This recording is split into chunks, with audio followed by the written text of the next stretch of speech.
One, two, three, four, five. Five is quorum. Mhm. So Kevin is not going to be here. I know. So uh, now we have six. We're good. Kevin's not here, but we have a generous quorum. So let me start by reading the blurb. Following the guidance issued by the Commonwealth in March of 2023 regarding the open meeting law, this public meeting will be held remotely, and individuals wishing to participate may do so by utilizing Zoom video conferencing technology. Great. I should start by saying thanks to everybody. It's amazing. Uh,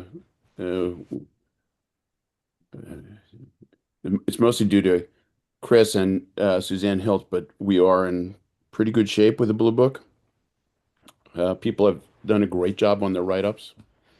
We're really in a position where I think we're actually going to be able to submit a uh, document to the printer on Wednesday that has even been proofread a little bit, uh, in marked contrast to last year. So we have our major business tonight is to finish voting. So we are most of the way through the financial articles. We have two significant financial articles that we still need to vote on. Uh, the first one is Article 4, which is the operating budget. Chris sent out the letter and the budget, so people have hopefully had a chance to look through the material he distributed. Um, but is present to answer questions that people may have uh, uh, prior to our voting, since this is probably the biggest vote we're going to take tonight. So, Chris, questions for Chris about the operating budget, Article 4.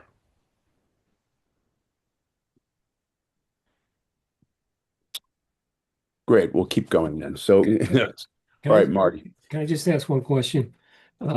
Chris, I don't know, I may not be familiar with it enough, but the OPEB contribution and the, I guess, elimination of that, is that consistent with you get an actuarial estimate each year, I think, and as part of that, is there usually some kind of guidance or recommendations with respect to what is considered to be best practice?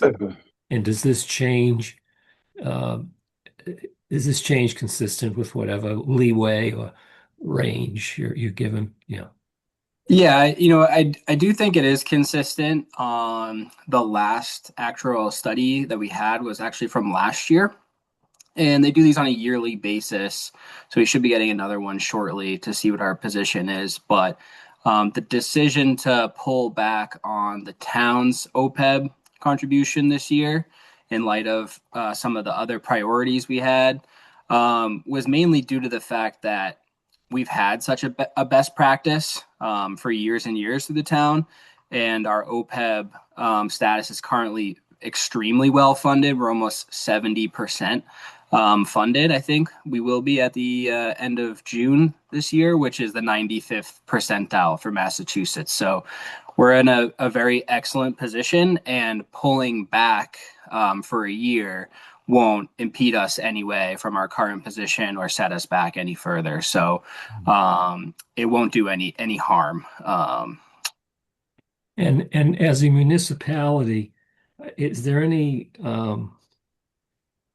is there anything from a credit perspective or the rating agency's view on this practice? Is this all going to be well accepted by them as well, or will this come up in those Yeah, it conversations? should be. And it's important to note that the additional 300 was, you know, an additional contribution. So we're still keeping up with our pay as you go costs. So we're not falling behind in any way. Mhm. This is merely just pulling back on something that we elected to do, which was get so far ahead. And in regards to what the creditors think, I can't speak for them, but one of the strengths that they've emphasized to me over the last rating session and through our bonding last year was that our percentage funded, meaning, the 70% and it being 95th percentile, is something that they look very favorably upon. So we're already kind of in that good position in terms of, the outstanding liability.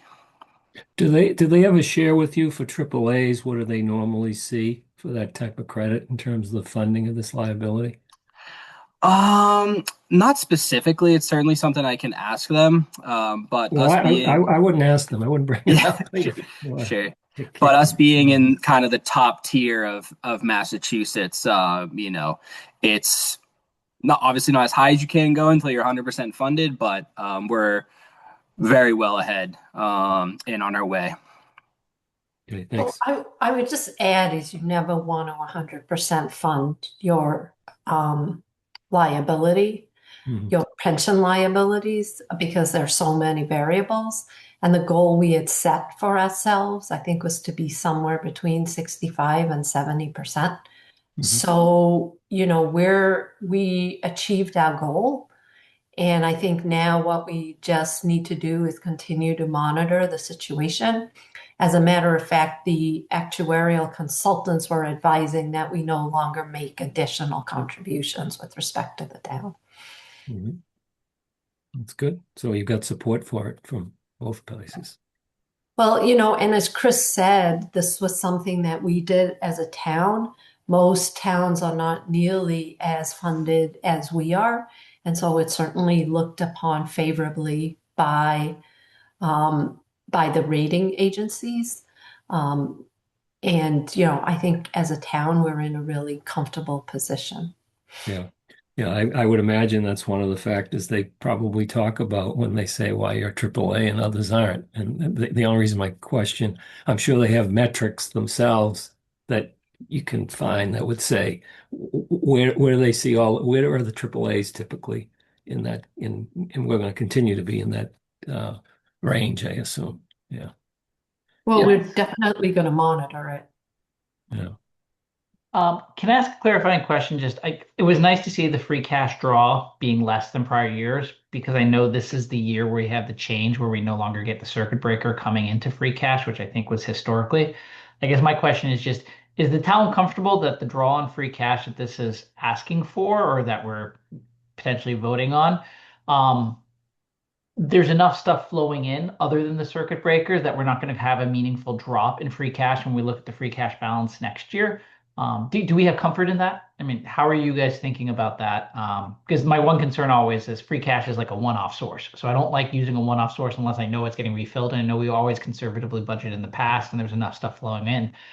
But if circuit breaker's not flowing into it, is there enough other stuff flowing in that this isn't going to cause a big decline on when we get But to next year's free cash level? so Chris, let me take this. There Mhm. have been years in the past where we have not gotten anything back from circuit breaker just because of cases that came into the town.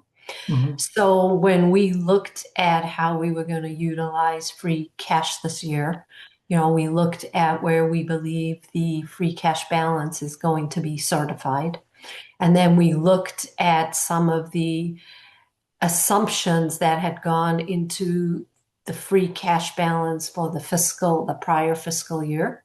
Mhm. And so what we specifically honed in on was the revenue or new growth estimates from the assessors, as Mhm. well as the very low growth or the very low estimate on interest income.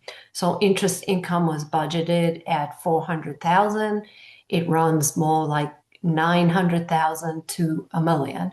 So right there, and then just those two items will be sufficient to cover the free cash that we are using, not considering what may come back from, budget turnbacks. You have a $47 million budget. It's not unreasonable to believe that, you could get 2% back because there are a whole lot of contingencies in that budget. So, my bet is that we'll get at least $1 million back from budget turnbacks, and we will have replenished a bunch of the excess free cash, which is again higher than the target we had set out for ourselves. Okay. But again, there are lots of estimates that are going in there, and just like in prior years, we're going to have to monitor it. We just put it into a line item that suggests it's a reduction in the tax rate, but really what it is, it helps offset one-off transactions. We're not, we have a significant amount of capital, and in a sense, it's going to offset that. Also, the goal of the Board of Selectmen and the Warrant Committee was always to monitor the increase in the tax rate, because we wanted to try and avoid spikes, and this is going to help us do that. So we're very fortunate to be able to do that. We also, out of choice, did not utilize a significant portion of the excess tax levy that we have. Again, it's another lever that we have to fund our budgets. So we kind of left those two things, and we're going to have to continue to monitor these things and make sure that our estimates are good. But when we started looking through this, we felt really comfortable. We knew we did not want to utilize free cash at the same level that we've utilized it over the past couple of years. We always assumed we would get back somewhere around $1 million from the circuit breaker, and we reduced our use of free cash around that just to help offset that. But we're going to continue to monitor the situation, and if we were wrong and our estimates are too robust, we will certainly have to change. We will have to rethink how much of that we can utilize. Okay. Okay. No, it is just a concern, especially with the change in the accounting and how we're doing it to make sure that we're not overdrawing on free cash. But it seems like you've gone through it. Out of curiosity, have we historically had a turnback of about 2% a year? I mean, is that normal, or is that like a great year? I'm just thinking with oil prices spiking and diesel and all this other stuff happening, It is this a year that ranges. we don't get it? It ranges, Gavin. It ranges. Like some years we get 5% back, some years we get 1% back. So we're just, and we've been trying to forecast free cash for the last 7 years. And, we've kind of we always backed out circuit breaker and always assumed circuit breaker was somewhere around 1 million and 1.2 million. And both sides of the equation, we're coming in somewhere around, on average, 2%, because our estimates have been light. Like, we expected free cash to be $1 million less than where it came in this year. Okay. Well, fingers crossed on the conservatism. And the other question I had was, I see that we're putting 200,000 for the general stabilization fund, 800,000 for stabilizing the tax rate. I was just curious how you guys thought about that relative to also putting in capital stabilization, which is still only about 600,000, especially in context of all the capital needs over the coming years. Right. So there's always, free cash is available for anybody to stand up at town meeting and ask for more back. Mhm. Right.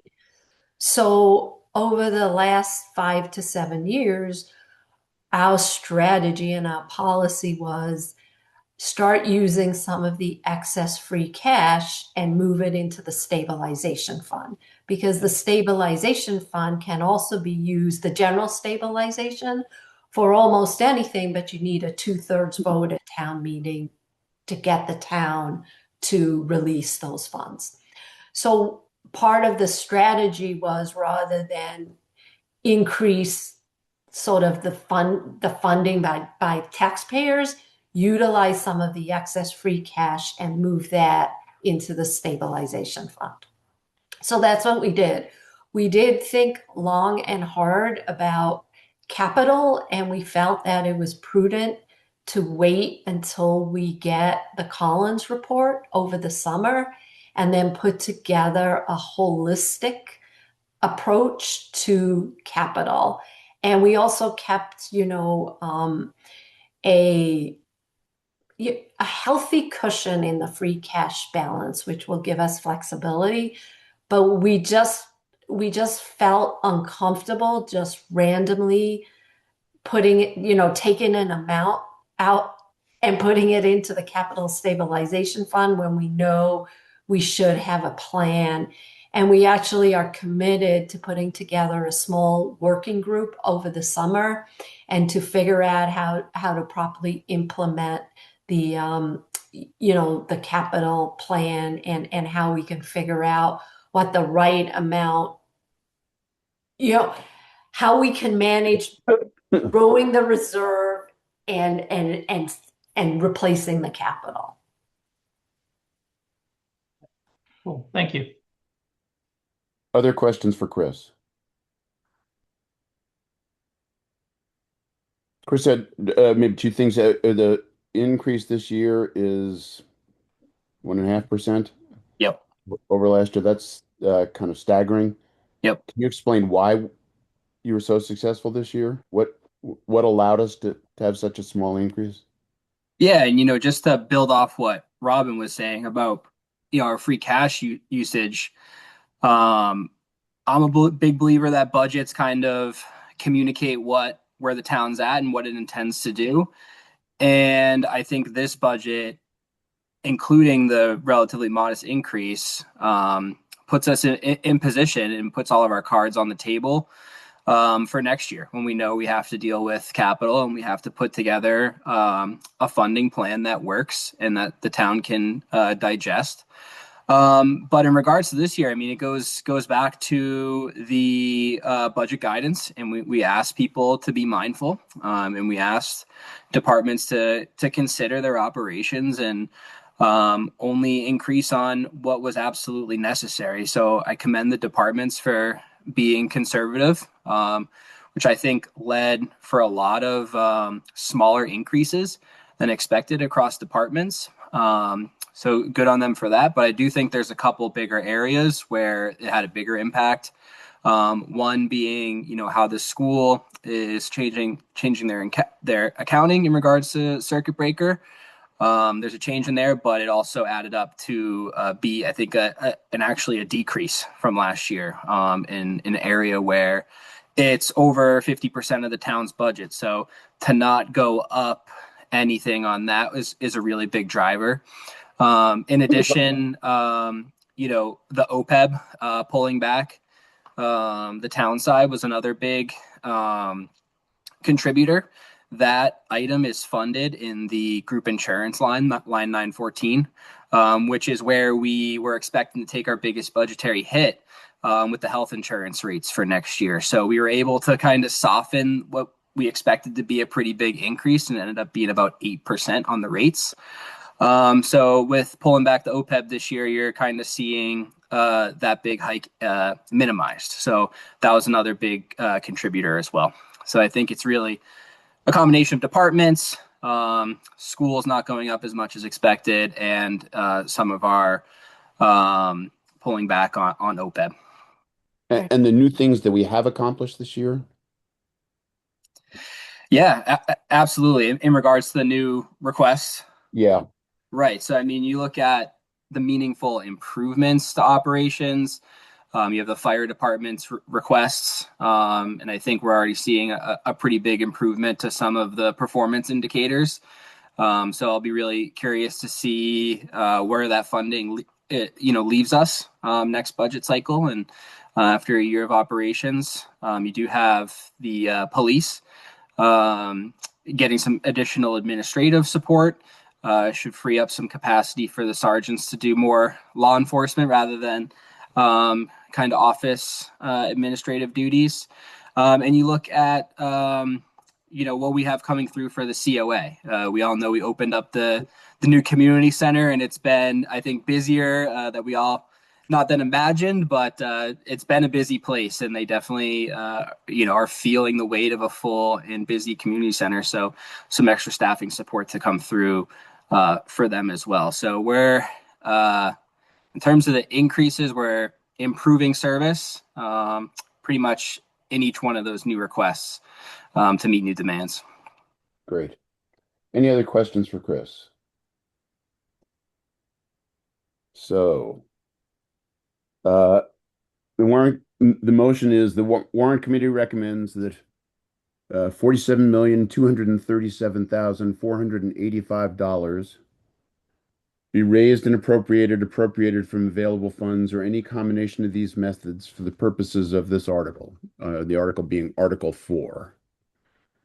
So, Woody, can we make sure that we do the exclusion for COA so I can vote on the first one and oh, on thank you, second? thank you. Good that you remind me. So, we're going to exclude the COA increase from this vote because Gavin has a conflict of interest on that. So this is the Article 4 absent the increase in the COA budget. Do I have a motion? So moved. Thank you. And a second. Second. Great. Mish.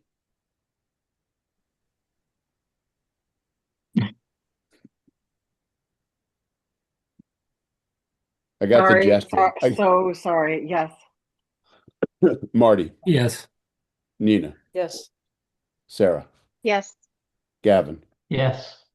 and Dick. Yes. And I'm a yes. Okay, so now we're going to vote on the Article 4, the portion that includes the increase in the COA. So Gavin's recused from this. Do I have a motion in the affirmative? So moved. Thank you. And a second. Second. Thank you. Mish, Yes. Marty, Yes. Nina, Yes. Sarah, Yes.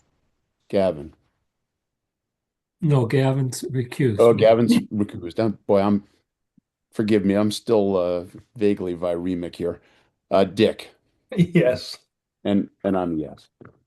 Yeah, you Great. sound horrible, Woody. I'm better. This is what Right. happens. I mean, I just want to take a moment to talk about the benefits of the staff increase at the Board of Selectmen's office. And, I think bringing on Suzanne and moving Chris to the director of finance has really paid off from a town perspective. And I think we are all benefiting from the new structure there, even though it cost us more. I think it's just so much more efficient, and we're streamlining things and getting the kinds of the value that we were hoped to get. So I would just like to thank Chris for all the work he did, and Suzanne and Mike. Great. And we'll second that. We've benefited from Chris and Suzanne in particular with this winter in terms of kind of moving forward with the I won't say uneventful, but a much smoother process Right. of putting together things for the warrant. Okay, next is the Article 11 appropriation for the General Stabilization Fund. Happy to entertain any discussion.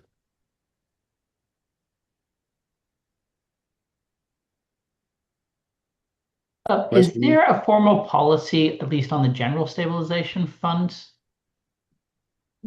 Robin and Chris, I just was curious because you said the capital stabilization you're guys going to revisit and look at going Right. forward. So, I mean, the overarching policy, and we need to look at it, is for free cash, which is free cash plus the stabilization fund the target is to be somewhere around 8% of the operating budget. So that was the target that was set. Again, we're going to look at that. We're currently around 16%. Is that right, Chris? Yeah, correct. And That's free cash and stabilization funds. stabilization. And that's a really healthy position to be in. When we set the policy, there were some towns that were outliers at like 17 or 18%. We at that time were at 25 or 30%, all in free cash. So we've made a concerted effort to utilize free cash to lower liabilities and put the town in a healthier position. But again, we set all these policies 5 years or 5 to 6 years ago, really different environment.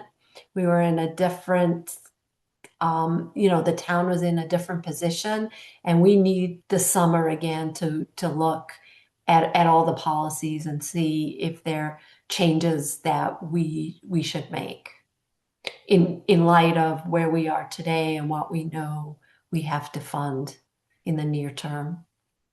Okay. Other questions or comments? If not, the motion is to see if the town will vote to raise and appropriate from available funds or any combination of these methods, a sum of money to the General Stabilization Fund in accordance with Chapter 40, Section 5B of the Massachusetts General Laws to determine whether the money shall be included in the tax levy by transfer from available funds or any combination of these methods, or take any other action relative to thereto. So we're being asked to the Warrant Committee recommends that $218,362 be raised and appropriated from available funds or any combination of these methods for the purposes of this article. Do I have a motion? So moved. Thank you. And a second. Second. Thank you, Sarah. Okay. Dick, Yes. Gavin, Yes. Sarah, Yes. Nina, Yes. Mish, Yes. Marty, Yes. and I'm a yes. So great. I think that has taken us through all of the significant financial articles. One article that there was some discussion of last week where we had some questions was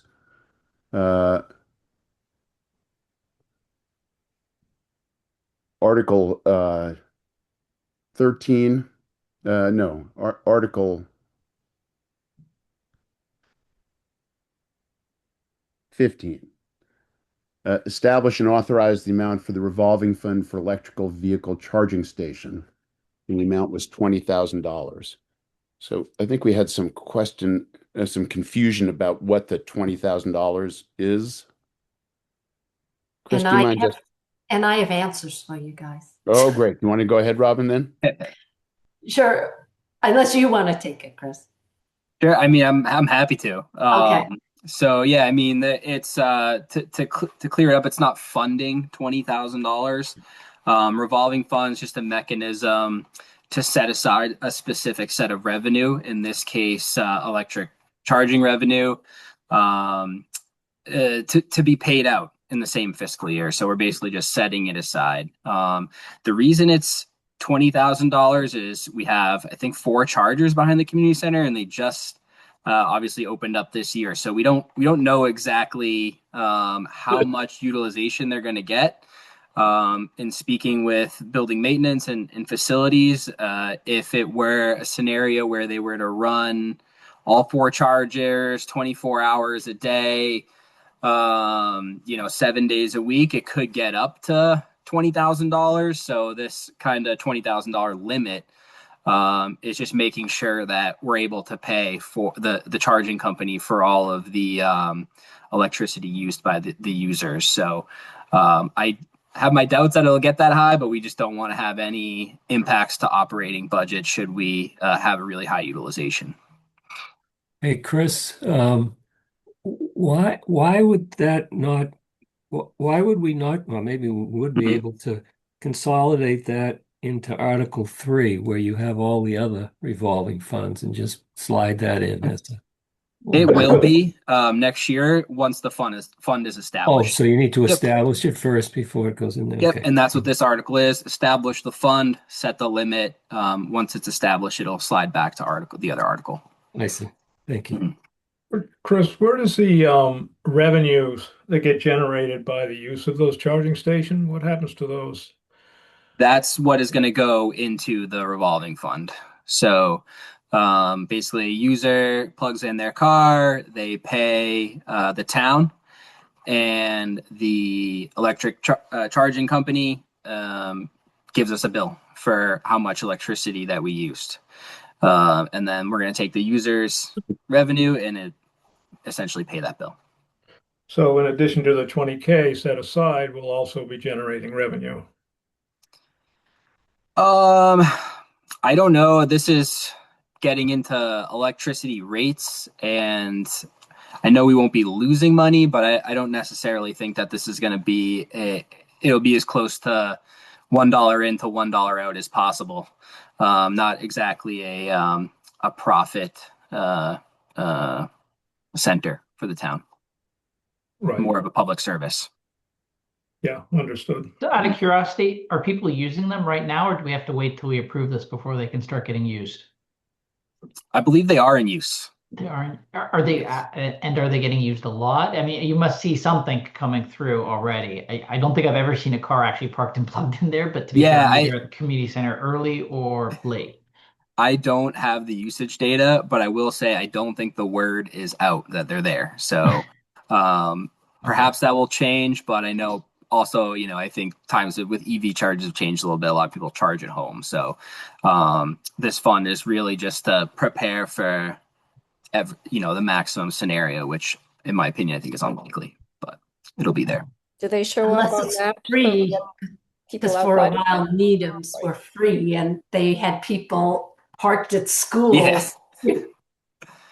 Yeah, Nina? they will. I believe it's ChargePoint is the company.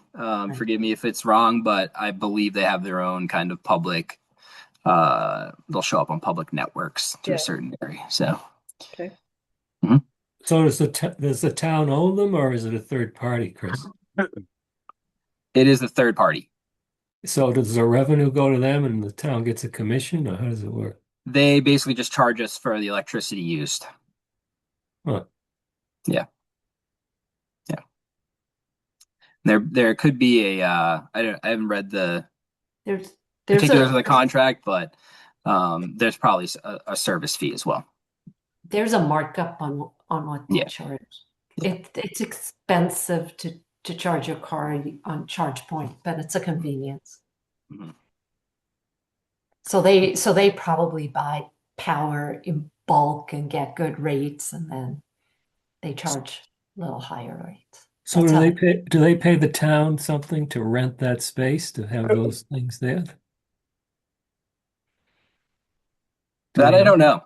If I had Carl on here, he'd probably tell me that we own the infrastructure, but I can look into it and get back to you if you'd like. I mean, if they've got a markup on it, they're making something, they should be paying the town something, I think, to Mm-hmm. right, but I think we didn't pay to install them, and it's their equipment. I think that's how it. it's our real estate though, right? It- They can put them out in the street then. We So got I can definitely circle back on the agreement and get back to you.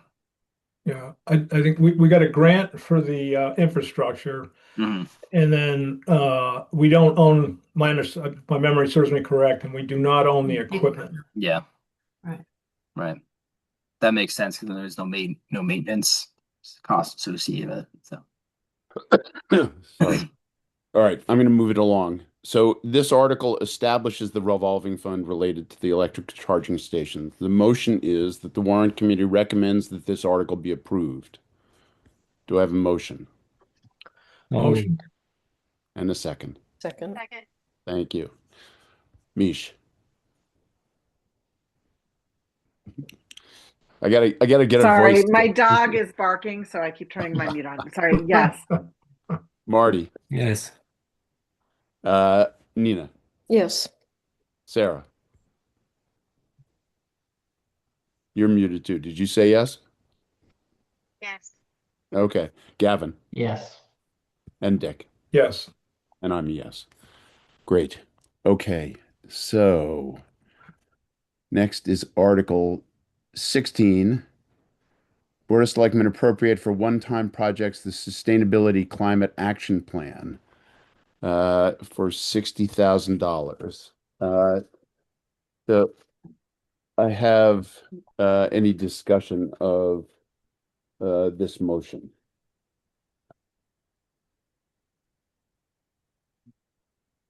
Could I hear the Board of Selectmen's opinion on this?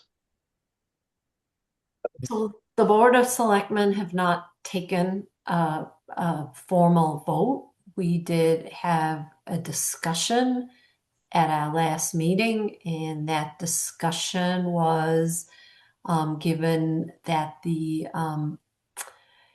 that it's a tight fiscal year, that the MVP grant just doing the work related to 2.0 was a really heavy lift for this committee. And our recommendation to the committee was that perhaps they pull the warrant article, work on the MVP grant, and then come back to town meeting next year for this climate action plan. Oh, and Anna's on. So Anna and I actually met on Friday, and we talked a little bit about the lift. I was telling her that it wasn't just me, when the committee that I empowered to put green communities in place, it was a really heavy lift, because what happens is there are one or two people that really do all the work, and there's no town staff that can support you, and other people in the committee have every intention of helping you, but they don't.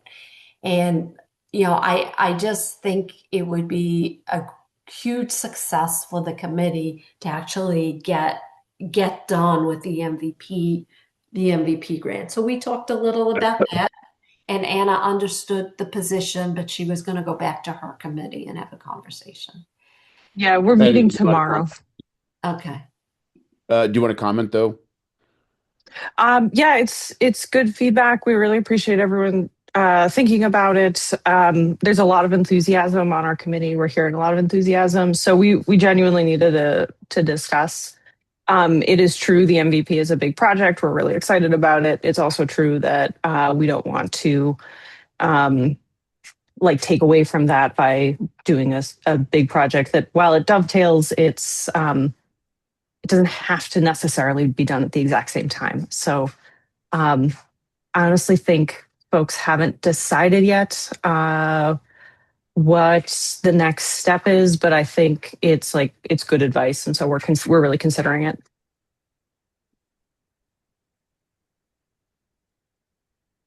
Any discussion? Anna, is there any benefit to doing these simultaneously versus sequentially? Is there pros or cons to the approach? Yeah, the pros of doing it together is that we're going to be able to do a lot of our strategy and planning all at the same time, kind of get it out of the way, do our community outreach, do all of our engagement with residents to see what their concerns are, both on climate adaptation and climate mitigation.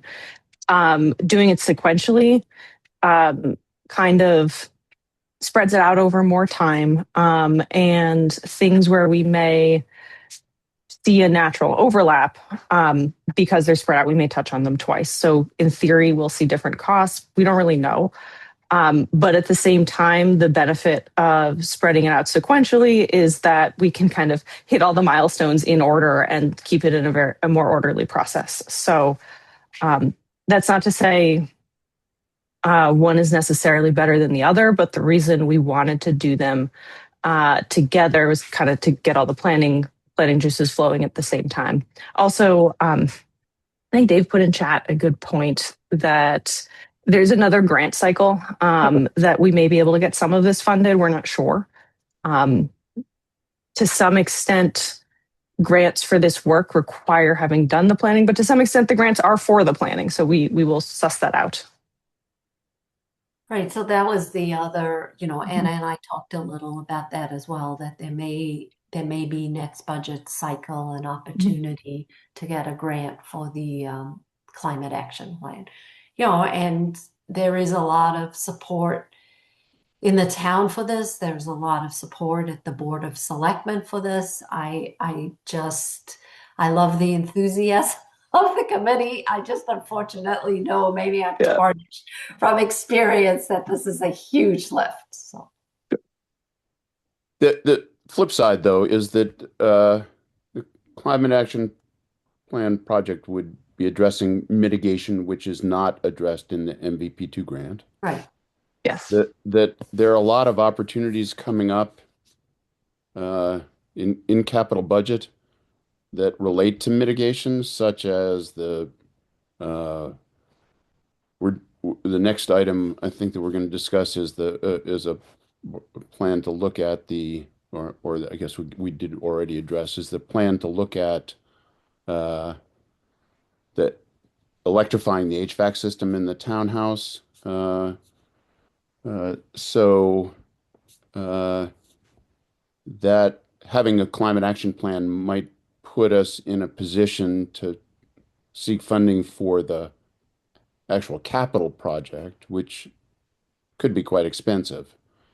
So it may be that spending the money now on the climate action plan puts us in a position in the next year or two, when we're looking to spend a significant amount of capital investment, to be getting grants that could defray some of those costs. So I think there are different ways to look at this, and I don't think it's necessarily clear which way the town benefits most.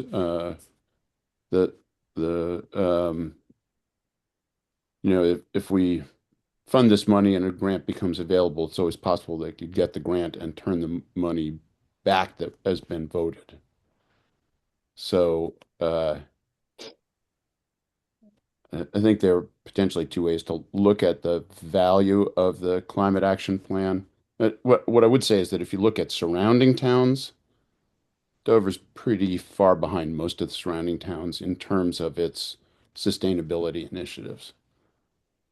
And that may be reflected in our ability to compete for funding in a variety of kind of state opportunities. So I just think I need to remind everybody that we are a green community, and there are grants, and we've applied for grants that would, we got a $500,000 grant for the HVAC system at the community center.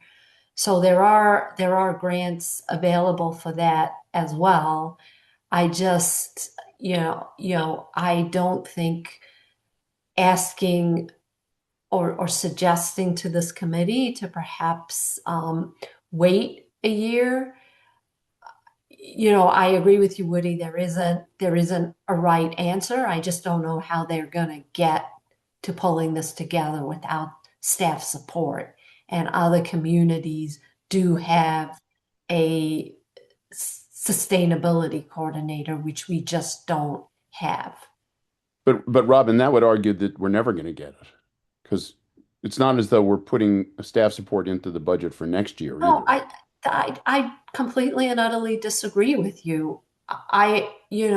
This committee is committed to getting this done. And I just don't know. I don't see how they are going to have the time to do both.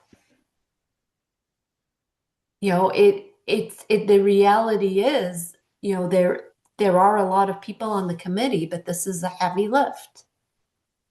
I could be completely wrong. Maybe they can get both done. It's just again a position. Other questions, comments? So, Robin, to achieve the lift, how would that happen in succeeding years? Well, they won't be doing the work for the MVP because they will, in theory, have achieved that. Oh, okay. So do one and then tackle the next Right. And there's, potentially one. grants available. I realize you may miss some other grants, but I don't know. I do know that the green community grants are pretty generous, and we've been really, thanks to capital budgets, have done a phenomenal job ensuring that we get those grants. Other questions? Yeah, Anna, how do you feel about Robin's comments about tackling both of these at once? I mean, Your committee. I do think both are. I think MVP is a big project. We've got a lot of support from the state. And we're in process hiring a planning vendor to help take care of that per the process. So that is true. I think that climate action plan, doing the rest of it, is a good deal less work, which is kind of why we're entertaining the process together in the first place, is because doing the rest should not be the same amount of lift as MVP.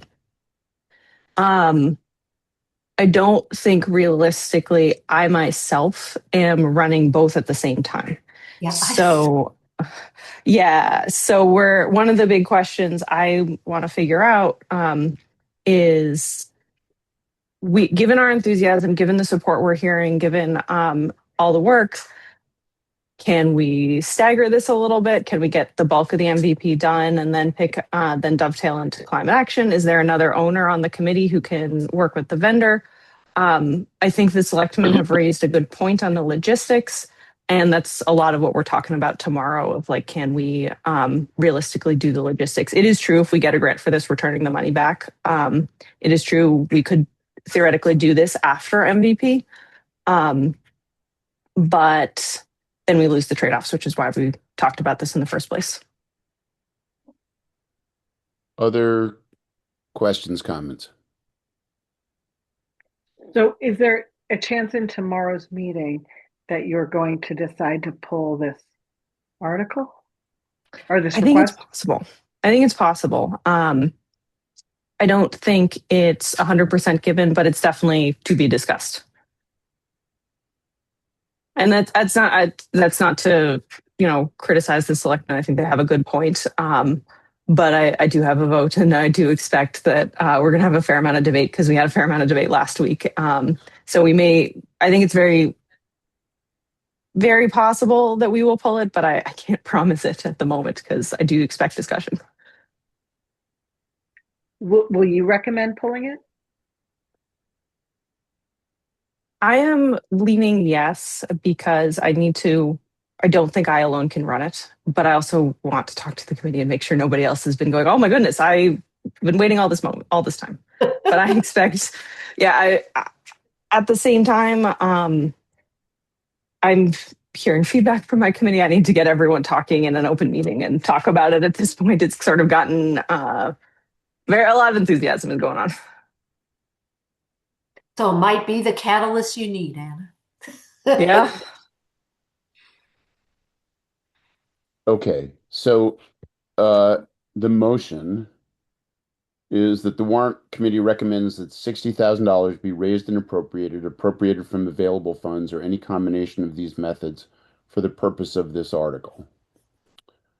Dick, you're muted. I'm sorry. I'm going to say no. Okay. Nina, Kind of, I say yes. Sarah, I'm a yes. Gavin. Long term, I like it, but I think I'm a no for this one, just for Mish? this year. Yep. Mish? If they decide that they can handle the work, then I'd say yes. Okay. If they can't, they'll pull it. Right. Marty? I'll go with the yes as well. Okay. And I'm a yes. I didn't actually write that down, but I think the yeses took it. Think you only had one no. Well, Go with to. Misha's comment, part of the reason why I said no is not understanding if the committee can actually pull it off or not. If they feel they can pull it off, then I would be a yes. I voted no because I don't know if it's already official, but I voted no with the understanding that they're undecided. Yeah. You can change your vote, but Okay. I'm not pressing you to change your vote. I'm just saying you can change your vote. And we have I not mean, voted yet. I mean, we've got to, the way Mish put it, there's a caveat to her vote. So, Oh. I'm on the same line with Mish on that one. Okay. If they can pull it off, great. I'm a yes. If they can't, then no, obviously. But they'll pull the article. Right. So I'm interpreting that as a yes. So let's go yes. Yeah. So I think I'm the only no. Yeah. But Anna, as I understand it, you put a Yeah. conditional on this, right? It's conditioned on you being able to pull it off, right? I think as written, it's not, but at this point, we're planning on pulling it if we can't. Like we don't want to do this with no owners and no plan afterward. Right. So I'm expecting this. We will either pull it or we will determine we can go forward. I don't see us likely to reduce the scope on the project. I think theoretically we could reduce the amount, but we wouldn't change what it's for. Yeah, Great. I trust your judgment, and I don't think there's any need for you to come back here again and do this piecemeal. Is what Sure. I'm trying to achieve. Yep. All right, but That's you'll let us good. know if you're withdrawing. We will be in touch. I think we'll be in touch either way. All right, great. Thank you. Thank you, everybody. Appreciate it. Thanks, Okay. Ken. Next up is another one-time project from the planning board to appropriate for a one-time project the Dover master plan for $200,000.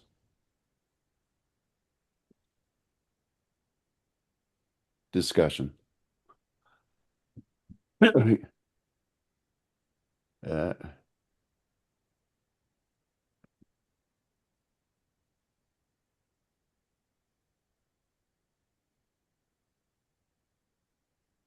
Carol, I gave you the ability to speak if you so choose. Well, thank you So for Carol that. Lisbon from the planning board is on. So, Questions about the master plan and about this proposal? yeah, I don't have anything to add. I mean, I wasn't at the open hearing, but I did watch the replay. I thought Melissa did a great job in explaining why the planning board is supporting this and why it's important for the entire town to go forward. So unless there are very specific questions, I don't really have much to add. I just had one, which is, does this amount cover the full master plan? And how long does it last for? I mean, is this something that's we're gonna have to refund multiple times in the future? Or is it, no, this is gonna be pretty permanent? It just help me understand what we're actually voting for, because I just want to understand the scope of what we're Sure. getting So ourselves I into. think as it was explained at the open hearing, at least I think it was, it's good management practice to do a master plan, every 10, 12, 14 years or so. Our master plan really hasn't had a substantive update since 2002. We did one in 2012, but it really just updating data and that kind of stuff. So it should last for a while if it's done correctly. And Melissa has, well, not only vast experience in doing these types of things and loads of contacts, so she has talked to her contacts and feels very, very comfortable that $200,000 will more than cover the expense. And given that we have a housing production plan that will be done in calendar year 2026, We have a report from our housing consultant that will be available in 2026. Let's see, the Open Space Committee will have updated and submitted their open space and recreational plan in 2026. These all are those all are foundational aspects that tie into a master plan. So some of the work that one would expect that you'd start from scratch has already been done, which is why we think the $200,000 is more than enough. And I would also, to Anna's point, the MVP 2.0 will be done. And that too has stuff that feeds into some categories of the master plan. So the master plan, will go out to bid. And once we go out to bid, hopefully we'll get, a bunch of RFPs, proposals back. We'll choose one. And then it'll be a process with, 3, 6, 8 months, depending on exactly how we proceed.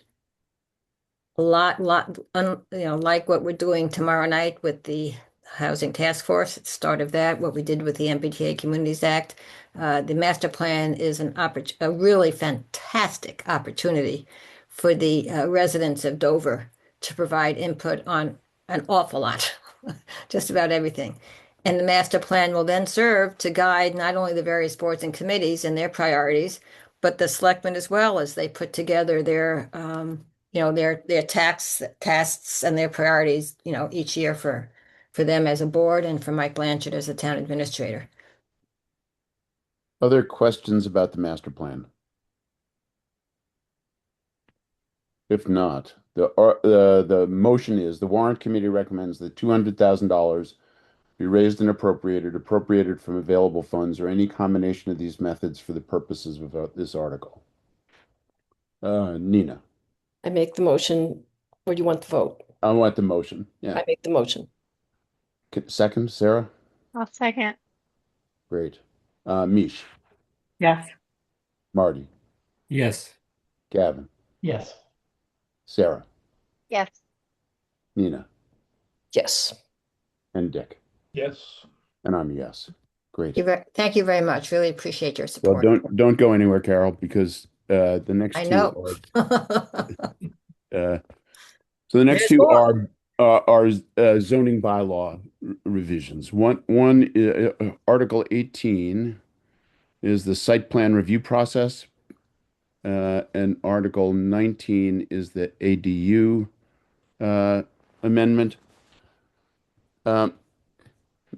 Maybe, Carol, you could just explain where in the course of things we are and what the hearings do and how they might change the articles. Sure, glad to. So just as a general piece of information, when zoning bylaws are being proposed at town meeting, by law, state law, you have to have a public hearing. So we'll be holding a public hearing on Article 18 and 19 on April 6th at our regularly scheduled planning board meeting. At that point, we'll get input from whatever citizens choose to participate. We will then decide either to take a vote that night on the draft that's been presented to us by Melissa, or we will vote to proceed to continue to work on the bylaw and not take a vote that night. Article 18 is a result of a promise we made at town meeting last year after the Article 28 discussion that we had planned anyway, but we certainly promised to bring back to town meeting a revised site plan review bylaw. And that's what Article 18 is. As you can imagine, bringing in somebody with Melissa's experience and expertise, after she pulled out all hair just reading it once, she has reworked the article, and there's a tremendous amount of reordering, clarifications, definitions of words, and important aspects of nouns that were never defined, some clarification and efficiencies in the procedures, clarifications on requirements. And also at our meeting next Monday, the planning board will make some decisions on some real substantive issues, which have to do with removing various categories of accessory structures from site plan review. For instance, do we really need to do a site plan review on a pool? Do we really need to do site plan review on a 400-foot shed? Those types of issues. So there are probably half a dozen, no more than half a dozen substantive policy changes that will be discussed by the planning board on Monday, as well as receiving input on those changes at the public hearing. And then we'll decide whether we integrate those into the new bylaw. I will say that we have had two citizens who have been very involved and very forthcoming in their thoughts and recommendations, and have worked closely with Melissa to provide their input, which has been very much appreciated. So there won't be a definitive bylaw until at least the 6th, maybe even the meeting after that. So that's So, that's site plan review. all right, thank you, Carol. So I want to go to ADU in a second, but before that, I'm going to make a suggestion to the group, and that is that since it's uncertain what the final article is going to look like, I think the warrant committee should defer action on this until a final article is drafted. What that means is that it won't be included, our recommendation won't be included in the blue book. The final article won't be included in the blue book. And what will happen is that we'll distribute a piece of paper with the blue book at the town meeting that includes a copy of the new article with our vote. So this means we'll be voting sometime during the month of the second half of April. Any discussion on that? Are people comfortable with that? They want to discuss it?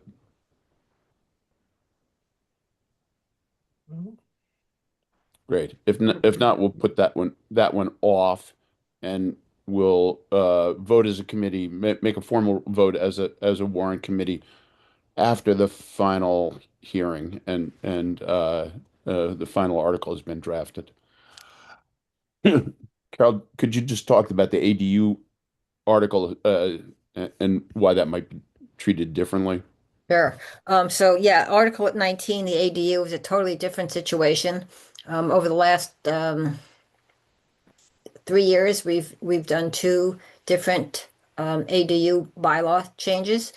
A major philosophical one in 2023, and then the state changed the law, so we had to do an amendment in 2025. So the town meeting passed an amendment to the ADU bylaw at the May 2025 town meeting to meet the state regulations and the state law. Policy is that all zoning articles go up to the AG's office, the Attorney General's office, for review and approval. And an attorney there, we assume a relatively new young one, wordsmithed our bylaw to death, even after it's been reviewed by town council, and wanted to make some changes in a couple of different nouns and verbs. So that's what Melissa has done. As an example, our bylaw contains single family dwelling a lot. The state prefers that we use primary residence a lot instead of that. And there was a definition, I think, of square footage that needed to be tweaked a little bit to meet the building code at the state level. So there's absolutely no philosophical change. There's no effective operational change to anybody who wants to do an ADU in Dover. It's just lawyer stuff, to be technical.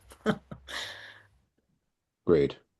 And I think Melissa sent out this afternoon the latest and final. She did. I didn't distribute it, but I will.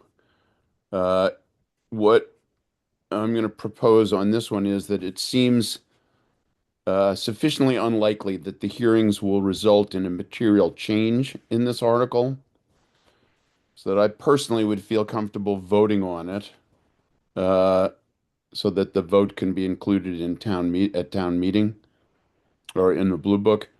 But I'm also happy to treat it the same way we're treating the other article and wait until the final hearing and uh, include it as a supplement to the blue book at town meeting.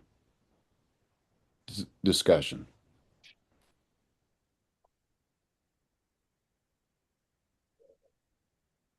I think since Reasonable it's for me. relatively just the wordsmithing, I think it would make sense to make a motion on it now and not keep it separate. Other discussion. Are we viewing Article 19 as a technical amendment to align with the Attorney General's guidance rather Yes, than any change in policy or how ADUs function in Dover? Totally. that's correct, isn't it, Carol? Yes, totally.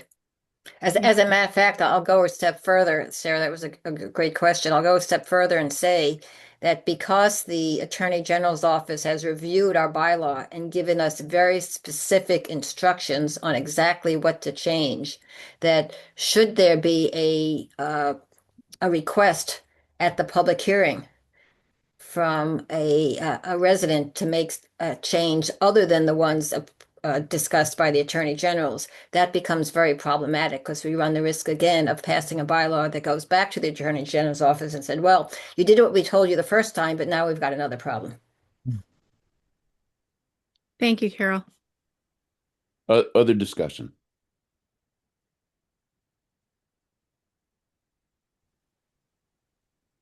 I got to have some indication people want to vote or not vote. Yeah, So, I think we should also vote. I think we should vote on it now. Agreed. okay. Feels like there's consensus that we should vote. Yeah. So, to that end, uh, I'll distribute the wording that Melissa sent to me today, so you can actually look at it. It's your eyes will roll back. It's a little technical, but the motion is simply that the Warrant Committee recommends that this article be approved. So moved. Thank you. And a second. Second. Thank you. Mish, Yes. Marty, Yes. Nina, Yes. Sarah, Yes. Gavin, Yes. and Dick. Yes. And I'm definitely a yes. Okay. Well, thank you very much, and I'll get off. I just want to say that as soon as we have a final draft of the site plan review article of Article 18, we'd be most willing to come before you all and go through the details and what's changed so that you can take a vote accordingly. Great. Just let us know. All right. Thank you very much. Okay. Article 20, the Open Space Committee acceptance of trail easements. We heard Amy present this at open hearing. I just have to say that I was real impressed with their slides. I thought they were elegant. Even though Chris screwed them up at the end with the graphics, but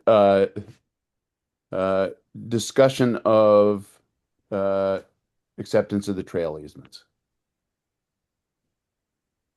This seems so straightforward. It's what we did last year with another Yeah. set. So Yeah, it seems it's pretty straightforward. exactly the same, just that the easements are slightly different. Mhm. Feels non-controversial. No discussion. Okay, I the mean, motion they is, had meetings with neighbors, right? They had meetings with the abutters. So I mean, they did, yes. yeah. Uh, so the article is simply the Warrant Committee recommends that this article be approved. Do I have a motion? So moved. Thank you, Marty. And a second. Second. Thank you, Nina. Mish, Yes. Marty, Yes. Gavin, Yes. Sarah, Yes. Nina, Yes. and Dick. Yes. And I'm a yes. I'm sorry. This is getting really tiresome. Okay, the Article 21 and 22 are the easement terminations. First one, Article 21 is 21 Whiting Road. Article 22 is 28 Tubrek Drive. Uh, Michael Blanchard presented these at open hearing. We saw the figures and his explanation of the why there's a move to terminate the easements. Any questions about Article 21? Yeah, I guess, Woody, what I would say it might be helpful is on 21. My understanding is that this is a drainage easement that's never been used by the town and is basically going to be eliminated, versus the one on Tubrick Drive is one that also has never been used, but it's actually being shifted to another location on the property. So it's kind of a Yeah. substitution. Yep. Any other questions or comments about those? Just to say, I'm on a butter to 21. So does that affect my vote in any way, shape, or form? Good question. I live at 20, so immediate a butter. I suppose you should recuse yourself from the I vote would on think that so. one. Yeah. Okay. Okay. No more discussion. Uh, in that case, uh, the motion is simply the warrant committee recommends, this is for Article 21 first. The warrant committee recommends that this article be approved. Do I have a motion? So moved. Thank you. And a second. Second? Great. Thanks, Dick. Mish, Yes. Marty, Yes. Sarah, Yes. Gavin, Yes. Dick, Yes. and Nina, this is the one you're recused on. And I'm a yes. Great. And Article 22, same motion. The warrant committee recommends that this article be approved. So moved. Thank you. And a second. Second. Thanks. Mish, Yes. Marty, Yes. Gavin, Yes. Sarah, Yes. Nina, Yes. Dick. Yes. Great. We are truly in the home stretch here. Article 23. This was the article from the Board of Health establishing a position for an associate member. The uh, position would be for a single year. The position would be appointed by the full members of the board. The associate member would not vote unless there was an absence or a conflict that precluded a full member from participating, and there's no cost associated with this. Any discussion?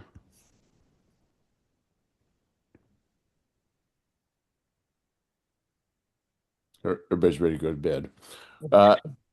Nina, can you give me a motion? The motion is that warrant committee recommends this article be approved. So moved. Sarah, second. Yes. Second. Thank you. Mish, Yes. Marty, Yes. Nina, Yes. Sarah, Yes. Gavin, Yes. and Dick. Yes. And I'm a yes. So, okay, Article 24, warrant committee transfer from free cash to reduce the tax rate. The recommendation is to appropriate $2,702,225 from free cash to reduce the tax rate. We've had a fair amount of discussion already about free cash and what we're doing. Is there discussion about this article in particular?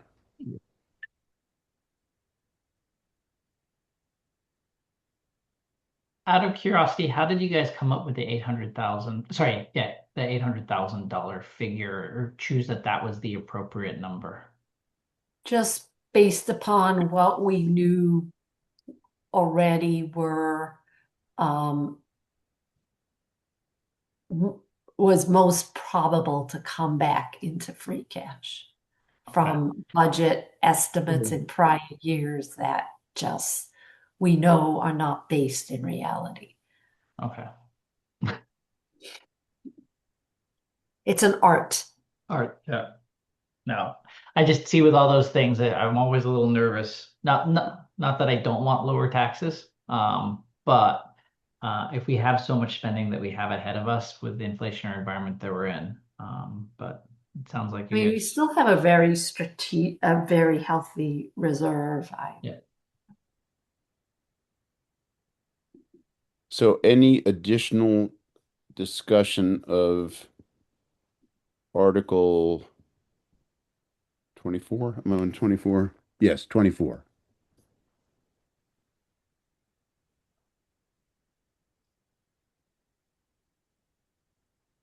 I move for approval. Okay, all right, great. So I'll make the motion that the Warrant Committee recommends that $800,000 be appropriated from free cash for the purpose of this article. So Marty, Yeah, so moved. so moved. Okay, and a second. Second. Thank you, Sarah. Dick, Yes. Nina, Yes. Sarah, Yes. Gavin, Yes. Mish, Yes. Marty, Yes. and I'm a yes. Great. So that's it in terms of our voting. So we're leaving the vote on the site plan review to later in the month of April, but otherwise, I think we've completed voting on all the other articles.